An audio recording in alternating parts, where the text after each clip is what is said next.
오늘은 우리가 아모스 12번째 시간으로 말씀을 받았다면 기도하라 라는 제목으로 같이 말씀을 하도록 하겠습니다.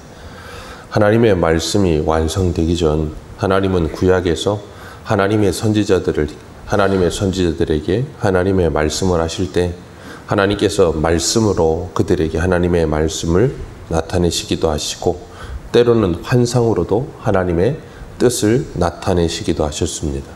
오늘 본문에는 하나님께서 아모스 선지자에게 환상으로 하나님의 말씀을 그에게 보여주셨습니다.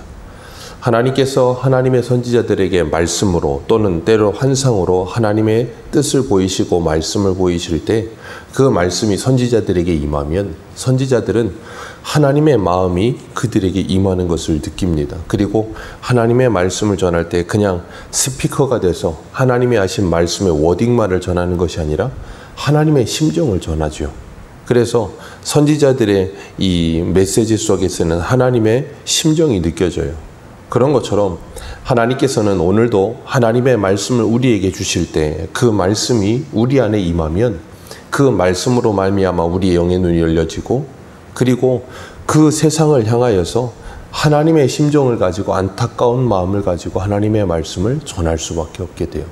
그래서 예레미야는 눈물의 선지자라는 별명을 가지고 눈물을 흘렸고 에스라는 하나님의 심정으로 얼굴이 뜨뜻하여 이스라엘의 죄를 가지고 고개를 들지 못했고 느헤미야는 너무나도 분노하여 백성들을 때리고 머리를 뽑을 만큼 분노하는 모습을 보였고 그런 것들을 통해서 하나님의 마음이 우리를 향해 어떠한지를 하나님은 보여주십니다. 오늘 본문에서도 하나님께서 이 아모스 선지자에게 세 가지 환상을 보여주시는데 첫 번째 환상이 풀 환상입니다. 이 풀이 어떤 상태에 있는가 하면 1절 말씀에 왕이 풀을 벤 후 풀이 다시 움돋기 시작할 때 그랬습니다. 그때 주께서 메뚜기를 지으셨어요. 그래서 메뚜기를 지으셔서 메뚜기를 보내시니까 땅에 풀이 다 말라버리는 겁니다. 이 풀이 움돋을 때 메뚜기 재앙이 일어나니까 풀이 남아나질 않아요. 요즘도 가끔 아프리카나 중동 지역에서 메뚜기 떼가 한번 뜨면 정말 무서울 정도더라고요. 어떤 사람이 이렇게 유튜브에 그걸 촬영을 보니까 메뚜기가 날아가는데 정말 그냥 보고만 있어도 굉장히 위압감이 들 정도로 메뚜기 떼가 엄청나게 날아다닙니다. 출애굽기에 보면 하나님께서 바로 왕에게 10가지 재앙을 내리실 때 8번째 재앙이 메뚜기 재앙이거든요. 그때 이런 표현을 합니다. 출애굽기 10장 5절에 메뚜기가 지면을 덮더니 사람이 땅을 볼 수 없을 것이라. 메뚜기가 지면을 덮어 사람이 땅을 보지 못하게 될 것이라. 그리고 메뚜기가 내게 남은 것을 곧 우박을 면하고 남은 것을 먹으며 너희를 위하여 들에서 자라난 모든 나무를 먹을 것이라 그랬습니다. 메뚜기가 나무를 덮어버리면 멀리서 보면 나무 껍질 같아요. 그런데 이렇게 영상을 보니까 삽자루 갖다 이렇게 나무 껍질을 벗기는 것처럼 벗기니까 메뚜기가 막 떨어져 내리더라고요.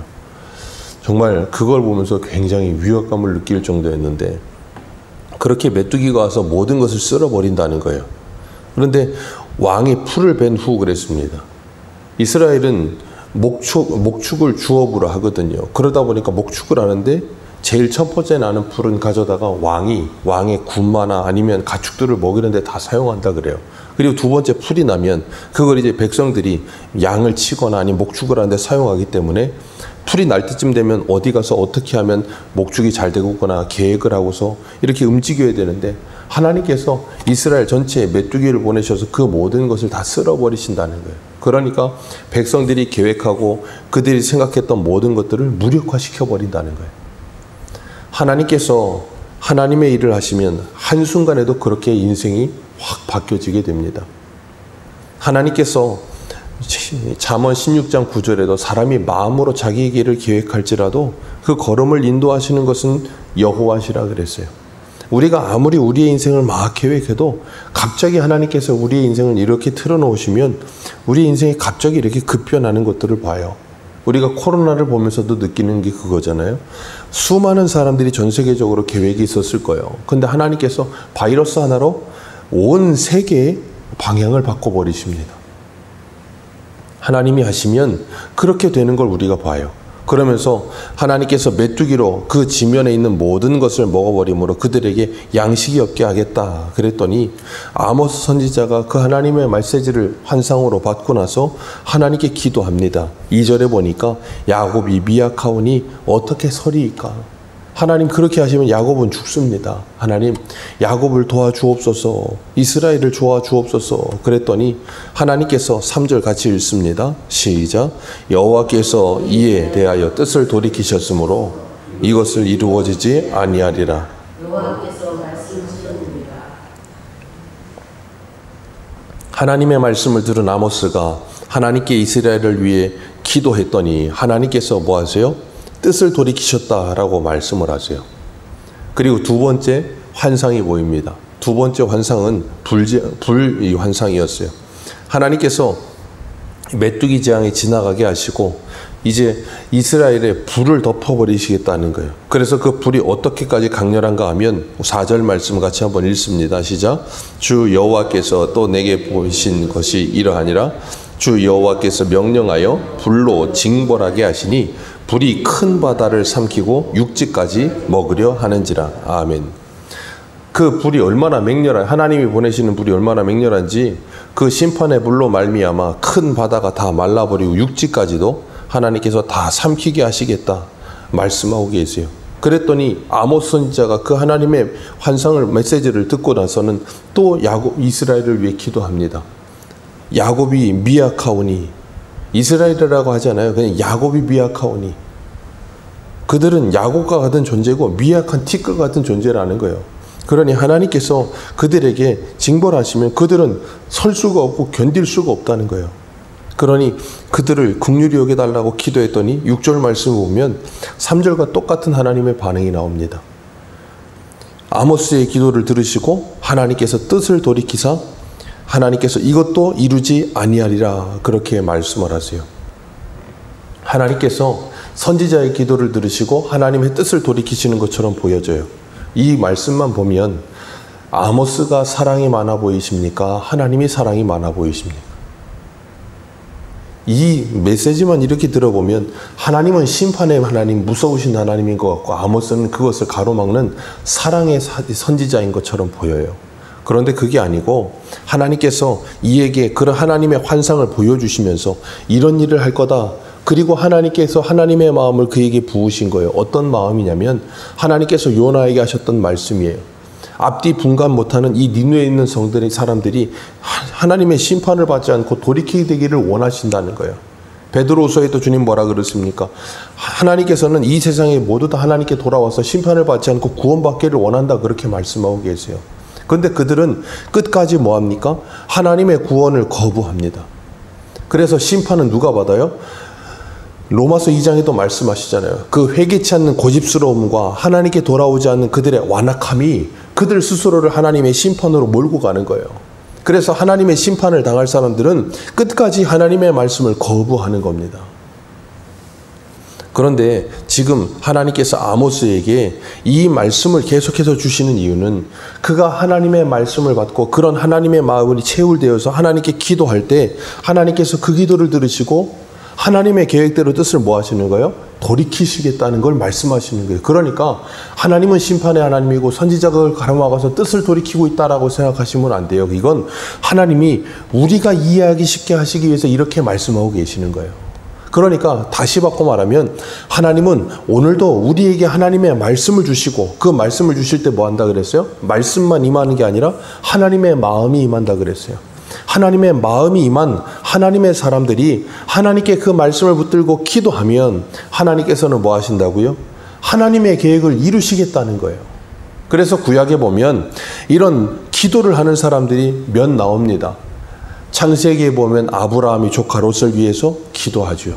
출애굽기에는 모세가 이제 이스라엘 백성들을 위해서 기도합니다. 사무엘상에 보면 사무엘이 이스라엘 백성들을 위해서 기도합니다. 그리고 이 에스더에 가면 모르드게와 에스더가 민족들을 위해서 하나님께 금식하며 기도해요. 그런 것처럼 구약에 이런 사람들이 그 나라와 백성들, 민족을 위해서 하나님께 기도하는 모습들을 봐요. 그리고 하나님께서는 그 기도를 들으시고 하나님의 뜻을 돌이키시는 거예요. 하나님의 일을 행하시는 거예요. 그리고 그 대표적인 이 구약의 모든 중보의 기도들은 누구에게로 점철되냐면 예수 그리스도에게로 점철되는 거예요. 예수 그리스도의 기도를 통하여 우리가 뭐예요? 하나님의 구원하심을 받게 되는 거예요. 그리고 그런 놀라운 하나님의 말씀과 마음이 임한 우리들도 그 마음을 가지고 우리 교회와 우리 나라와 우리 가정을 위해서 기도할 마음이 하나님이 우리에게 생겨나게 하시는 거예요. 그렇기 때문에 우리가 이 세상을 말씀을 받고 하나님의 마음을 받고 이 세상을 보면 안타까운 마음이 들어야 되는 거예요. 세상에 부러운 게 아니라 안타까워야 돼요. 왜냐하면 하나님의 심판을 받을 수밖에 없는 세상이라는 게 보여지기 시작하는 거예요. 마치 아모스가 보고 있는 것처럼 이 당시에 지금 아모스 당시에 북이스라엘은 어떤 상태라 그랬어요? 여로보암 2세 때로서 가장 부강하고 돈이 많고 가장 강력한 나라였다 그랬어요. 아니 그렇게 부강하고 강력한데 이 나라가 망할 거라는 메시지를 누가 듣겠습니까? 그런데 아모스는 그게 들리고 보이는 거예요. 가장 잘 나가고 있을 때 지금 보니까 가장 멸망하기 딱 직전이라는 거예요. 풍전등화와 같은 모습인 거죠. 오늘 우리들의 눈에도 믿지 않는 이들이 그렇게 보여지는 애타는 마음이 있게 되기를 주님의 이름으로 축복합니다. 그리고 세 번째 제 환상을 보여주시는데 다림줄 환상이에요. 요즘은 목수분들도 이렇게 레이저를 쏴서 수평을 잡더라고요. 근데 예전에는 저 어릴 때만 해도 목수분들이 이게 수평 잡을 때 기둥에 수평과 수직 잡을 때 줄에다가 추 달아가지고 위에 못 박아 놓으면 딱 내려가지고 그게 평평해지면은 그거 보고 조적하고 그런 거 하셨잖아요. 그런 것처럼 다림줄이라는 게 바로 그거거든요. 이 다림줄을 가지고 뭐예요? 건물이 바르게 서 있는가를 보는 거예요. 근데 건물이 바로 서 있지 않고 이렇게 기울어 있다는 거예요.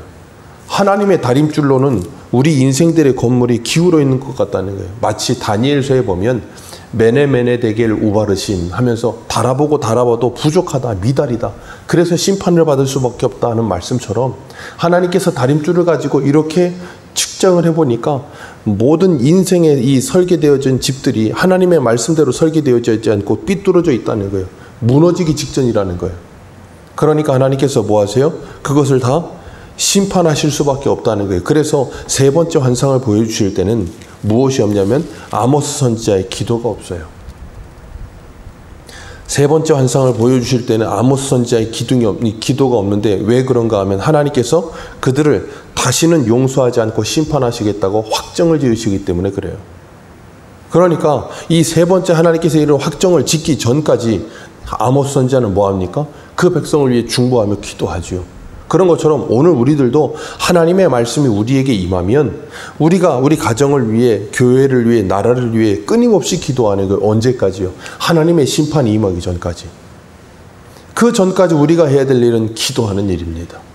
하나님의 말씀을 받았다면 이제는 기도해야 될 때인 거예요. 이 대한민국 교회가, 대한민국의 성도들이 이제 해야 될 일은 기도밖에 없어요. 옳고 그름을 따지면서 네가 옳고 내가 맞고 내가 옳고 네가 틀렸고 그런 거 할 때가 아니라고요. 손가락질하면서 누가 옳으냐 그런 거 할 때가 아니라고요. 지금 우리가 해야 될 건 하나님의 공의와 정의가 이 땅에 바르게 세워지게 해달라고 기도해야 될 때예요. 그런데 기도하는 사람은 없고 서로를 향해서 손가락질하는 사람들만 있는 것 같아요. 참 안타깝죠.